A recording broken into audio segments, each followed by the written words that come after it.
नमस्कार, सत श्री अकाल, आदाब। मैं आपकी एंकर असीसप्रीत कौर सभी का स्वागत करती हूँ भारतीय न्यूज़ के खास कार्यक्रम। भारत की अगर बात की जाए तो आंकड़े ये बताते हैं कि तकरीबन 90% ऑफ द लोग जो हमारी भारत में हैं अपने दांतों की समस्याओं से जूझ रहे हैं।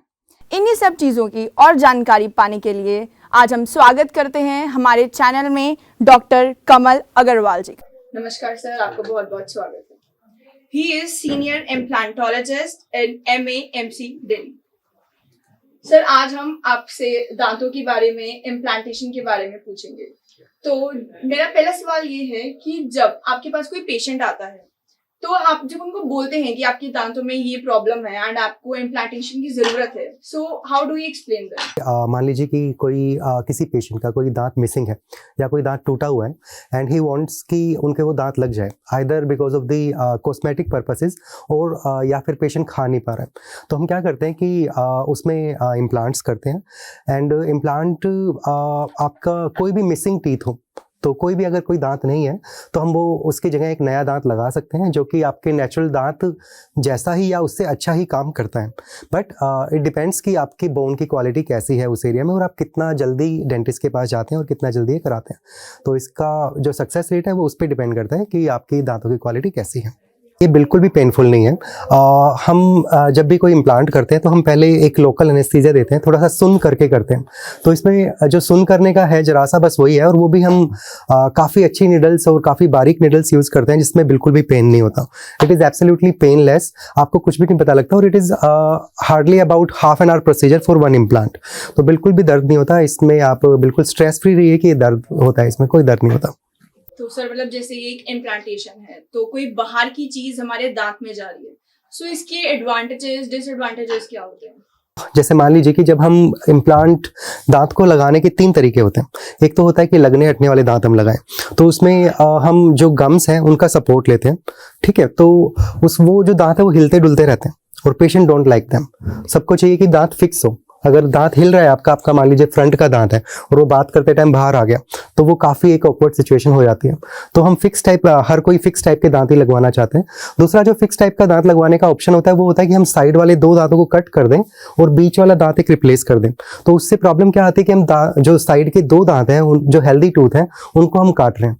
तो वो भी एक बहुत ही अच्छा तरीका नहीं है दांत लगाने का। तो आई इंसिस्ट कि इम्प्लांट ही आप कराएं। इम्प्लांट में क्या है कि जहाँ पे दांत नहीं है, जो भी आपका दांत मिसिंग है, हम वहाँ पे जो गम्स हैं, गम्स के नीचे बोन होती है, हड्डी होती है, उसके अंदर हम जरा सा ड्रिल करके एक छोटा सा पेंच लगा देते हैं और उसको 3 to 4 मंथ्स हमें छोड़ना पड़ता है।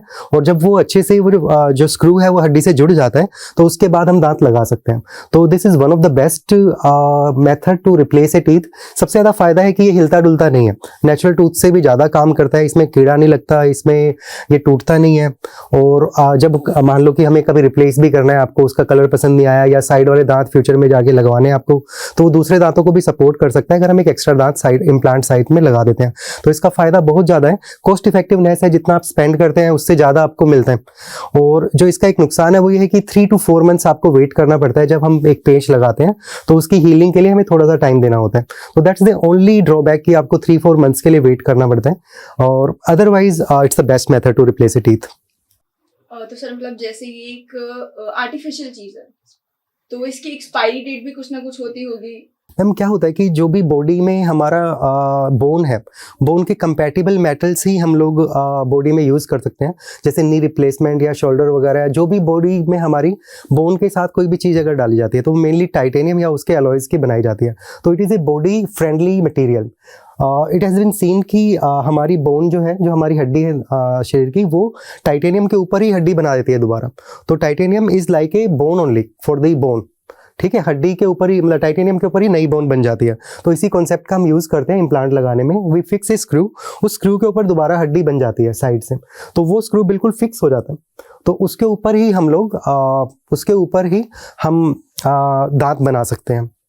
तो इट्स नॉट कि ये इसकी कोई एक्सपायरी होती है, इसकी कोई एक्सपायरी नहीं होती। इट्स लाइक कि ये चलती रहती है और it can work for 15, 20, 25, 30 years. It depends on your maintenance. अगर आप उसको सही से मेंटेन करते हैं तो इम्प्लांट्स काम करते रहते हैं। Implant are very durable. It has been seen कि जो सबसे पहले इम्प्लांट डाले गए थे वो आज तक काम कर रहे हैं। दे वर पुट इन 70s तो it has been 50 years and those implants are working till now. Means इसके यही रहेगा कि जैसे हम केयर करेंगे वैसे ही हमें रिजल्ट्स देंगे। एग्जैक्टली, आपको थोड़ा सा साफ सफाई मेंटेन करनी पड़ती है, तो उसके बाद you can maintain them for all of your life, I would say. So मतलब ये जैसे एक नॉर्मल टूथ की तरह ही काम करते हैं। ये हमें ये सब लगवाने के बाद किन किन चीजों का ध्यान रखना पड़ता है? मीन जैसे नॉर्मली हम एक अखरोट को भी दांत से तोड़ लेते हैं, सो क्या हम इसके साथ ऐसा कर सकते हैं? कर सकते हैं। They are better than your natural teeth, they are better than your natural teeth, because जो नेचुरल टूथ है उसमें 3 लेयर्स हैं। नीचे पल्प है, ऊपर डेंटिन और फिर इनेमल है, तो they can crack, but if you are getting a very good quality implant तो इट विल नेवर ब्रेक। तो ये टूटता नहीं है, कीड़ा नहीं लगता, बस आपको थोड़ी साफ सफाई ज़्यादा अच्छे से रखनी होती है। They are durable and they will work. Sir मेरा लास्ट क्वेश्चन ये है कि जो दांतों की बीमारी है वो हर एक इंसान को आती है, चाहे वो कॉमन हो, चाहे वो पुअर पीपल हो, चाहे वो एक रिच फैमिली से क्यों ना बिलोंग करता हो। इस प्रोसेस की या जो हम ये इम्प्लांटेशन करवाते हैं इसकी कॉस्टिंग कितनी आती है?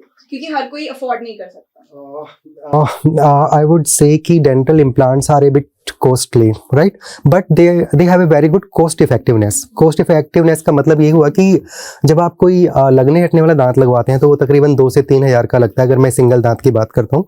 और जो ब्रिज आप कराते हैं, ब्रिज मीन्स कि 2 साइड के दांतों का सपोर्ट लेके जब हम रिप्लेस करते हैं तो वो तकरीबन 7-8 हज़ार या 10 हज़ार के आसपास का पड़ता है। बट एक इम्प्लांट जो है वो तकरीबन आपको 20,000 अराउंड का पड़ेगा। It depends on the quality of the implant, तो it can start from 20 and go up to 50,000। तो जो नॉर्मल एवरेज क्वालिटी के आपके इम्प्लांट्स हैं, they will cost you about 20, 25, 30,000, but they will work for 25-30 years also. तो cost effectiveness is very good. cheaper implants are also coming. They can also be used, but it depends mainly on your bone quality. अगर आपकी हड्डी की quality अच्छी है तो आप किसी भी टाइप का इम्प्लांट करा सकते हैं, they will work. थोड़ा सा कॉस्टली है, but you know you are getting this thing for next 25 years. तो आपको ये सोच के चलना होता है। अगर आपका ब्रिज आपने कराया है तो it will work for 10 years। आपको दोबारा कराना पड़ा तो the cost will go around that only. तो इसी के साथ मैं आप सबको धन्यवाद करना चाहूंगी कि आपने हमारा शो देखा और सर आपने अपना कीमती समय निकाल के आप हमारे साथ आए।